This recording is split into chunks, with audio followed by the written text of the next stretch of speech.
فذلك فذلك يومئذ يوم عسير.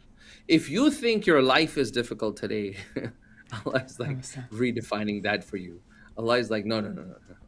فذلك, it's already enough. You don't need to say the word يومئذ again, because Allah is already saying يوم عسير. فذلك يوم عسير, that word would have been enough. Now, in English, this is how Allah subhanahu wa ta'ala is trying to tell you. I hope I'm able to explain this. Allah is like, so that day is the day that is the most difficult day.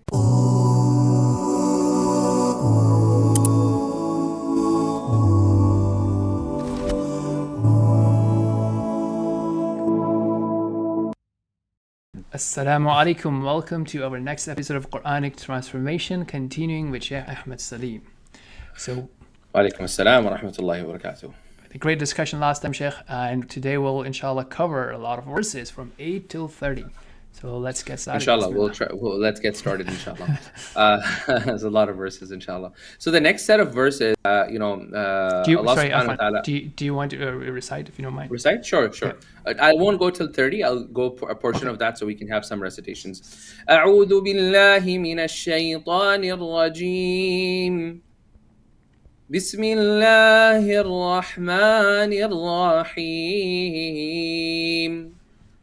فذلك يومئذ يوم عسير على الكافرين غير يسير ذرني ومن خلقت وحيدا وجعلت له مالا ممدودا وبنين شهودا ومهدت له تمهيدا ثم يطمع أن أزيد كلا إنه كان لآياتنا عنيدا سأرهقه صعودا إنه فكر وقدر فقتل كيف قدر ثم قتل كيف قدر ثم نذر ثم عبس وبسر ثم أدبر واستكبر فقال إن هذا إلا سحر يؤثر إن هذا إلا قول البشر سأصليه سقر وما أدراك ما سقر لا تبقي ولا تذر لواحة للبشر عليها 19. JazakAllahu khair. Beautiful. So in these verses, Allah subhanahu wa ta'ala, right, he talks about فَذَلِكَ يَوْمَئِذٍ يَوْمٌ عَسِيرٌ. So Allah is trying to, we missed the ayah, فَإِذَا نُقِرَ فِي النَّاقُورِ. Anyhow.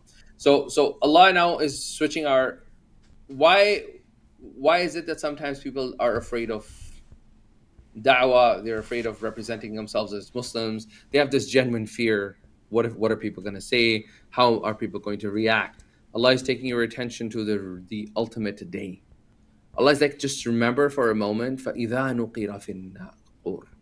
Remember that time when the trumpet is blown. فَذَلِكَ يَوْمَئِذٍ يَوْمٌ عَسِيرٌ. If you think your life is difficult today, Allah is like redefining that for you. Allah is like, no. فَذَلِكَ, it's already enough. You don't need to say the word يَوْمَئِذٍ again, because Allah is already saying يَوْمٌ عَسِيرٌ. فَذَلِكَ يَوْمٌ عَسِيرٌ, that word would have been enough. Now, in English, this is how Allah subhanahu wa ta'ala is trying to tell you. I hope I'm able to explain this. Allah is like, so that day is the day that is the most difficult day.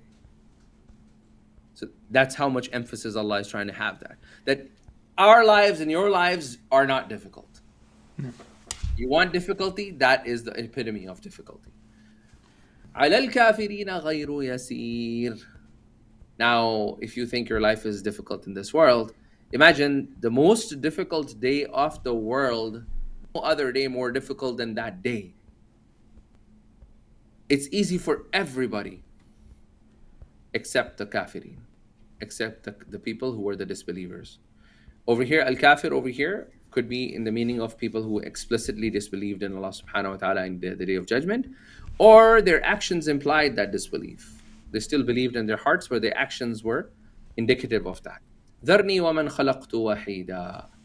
Now Allah is talking about an example of such a person, which is Walid ibn Mughira. And Allah is like, this person, he comes to Prophet and he says, ذَرْنِي, leave me, وَمَنْ خَلَقْتُ وَحِيدًا, and that which I have created, I've been created alone, just leave me. وَجَعَلْتُ لَهُ, and Allah, that's one way. The other meaning of says, ذَرْنِي, leave me, i.e. leave Walid ibn Mughira to Allah. وَمَنْ خَلَقْتُ وَحِيدًا, I have created him singular, i.e. there is no one like him that has been created in this earth.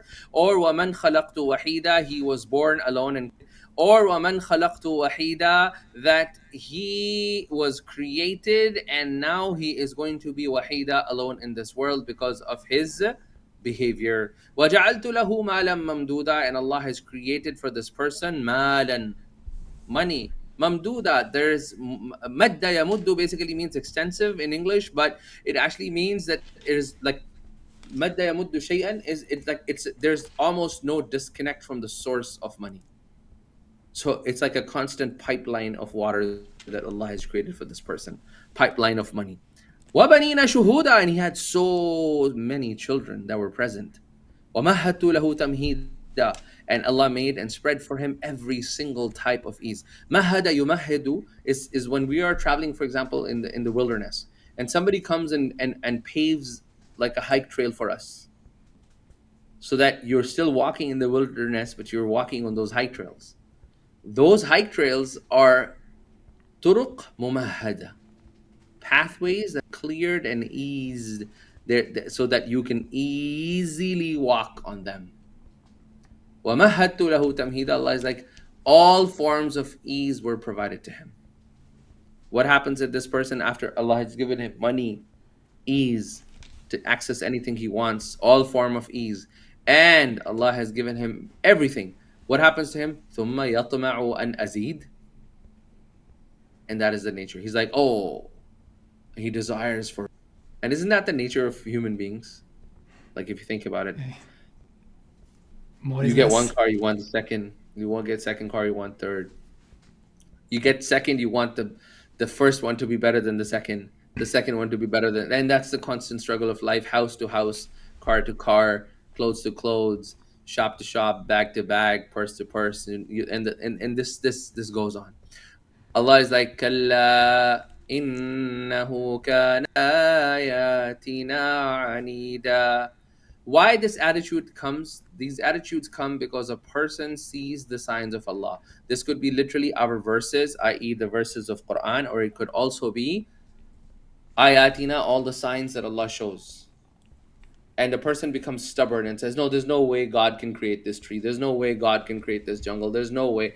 I mean, if you look at the civilization, if you go in Rome and if you go in Portugal and Lisbon and these places and you see all of those civilizations, you look at them and you say, oh my God, what great civilization. Nobody for once says, oh, this all of a sudden came into existence. Aise hi aa gaya tha bas. Right? It just happened. The cat likes tafsir too much. And she hasn't done that in any other recording in the past, so I don't know, Sheikh, something about you then.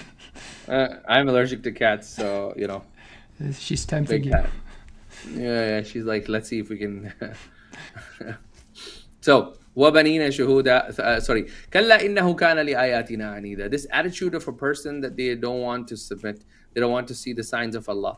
Because they're stubborn. They're like, the wealth has gotten to them, and they're like, man, I'm on top of everything. Why do I need to worry about this? Forget this. Like, I'm not gonna care about these things, right? So, Sheikh, if I were to, so I think from our perspective today, right? So there's two things that jump to me, right? And one is that whole mentality of people that we idealize, right, that we take as role models, and that's usually based on the followers that may have, the wealth that they show and tell on the internet and so on and so forth, right, or the popularity they have, whether it be from athletes to entrepreneurs to singers, and all the people, right? That's what a lot of youth and a lot of Muslims get affected by.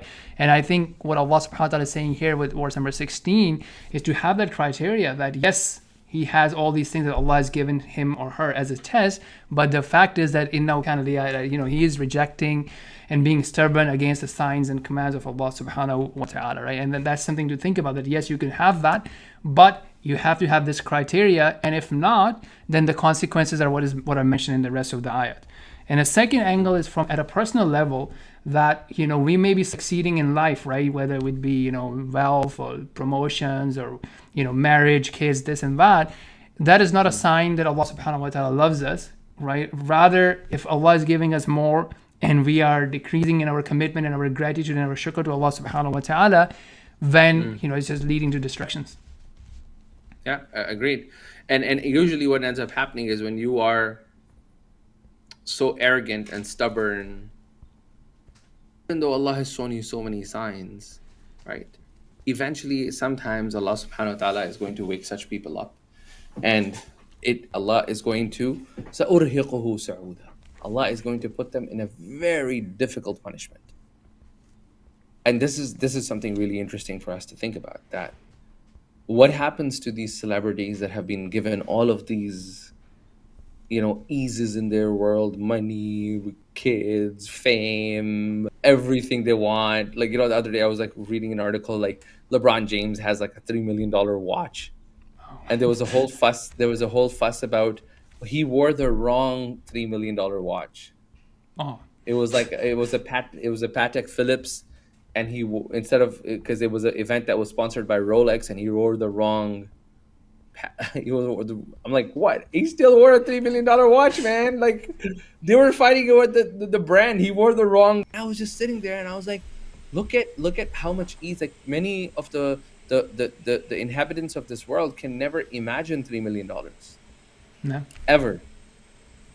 Even if you were to accumulate all of their life earnings, maybe it will hit 1 million, right? Maybe if they're making 70K, maybe, in 10, 12 years. But like, think about it.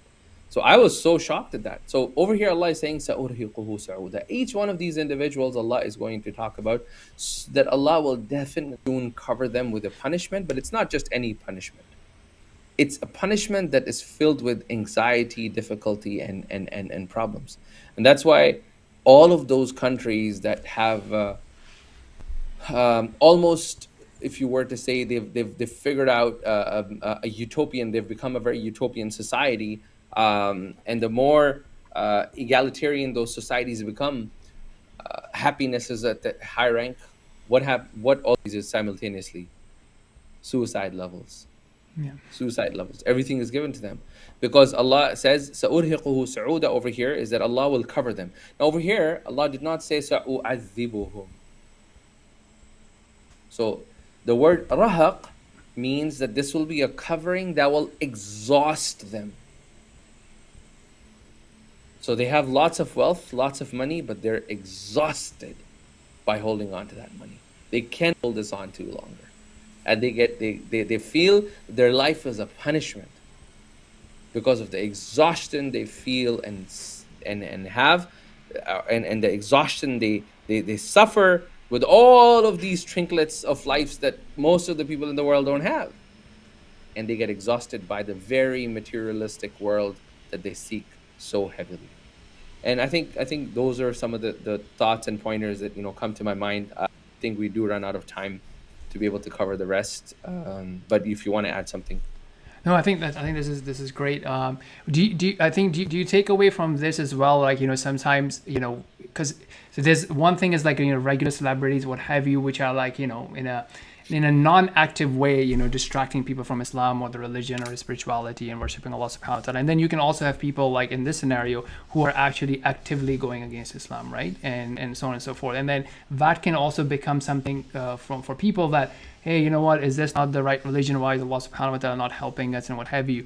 And I think there is an angle of potentially talking about the timeline and, having that mindset of like, what we talked about last time, being patient and leaving it to Allah subhanahu wa ta'ala, that it will be dealt with in his timeline.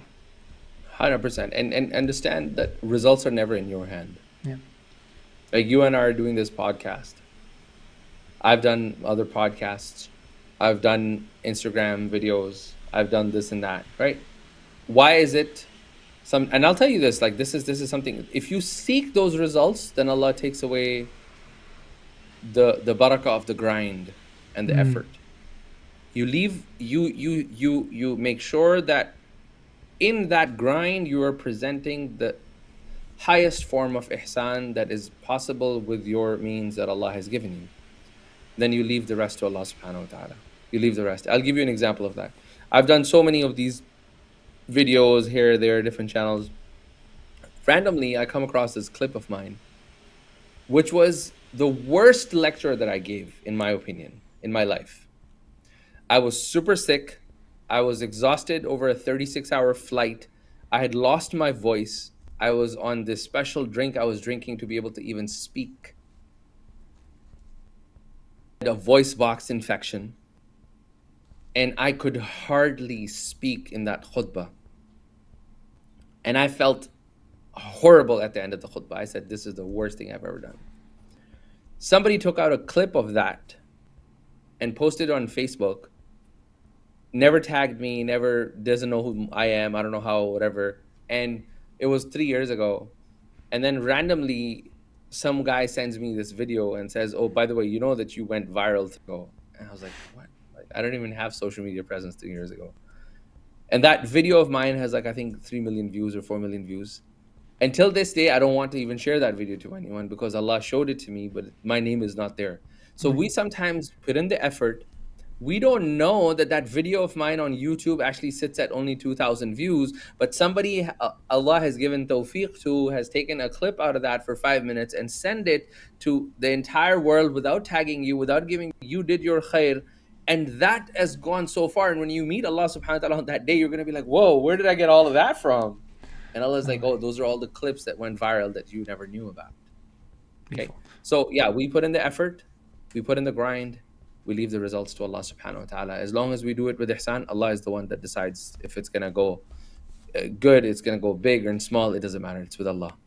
That is so beautiful, so beneficial reminder. And I think this is really, because a lot of time, because if that becomes a metric, then we start doing a lot of funky stuff and potentially crossing boundaries. And I'm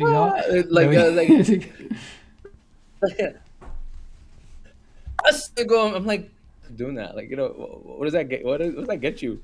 Like, there's this one, like, it's a Saudi guy or I think Arab. He's like, it's a sheikh. Like, he's a khatib. He goes like, Assalamu alaikum. I'm like, you're just about to talk about seerah. Like, that doesn't befit.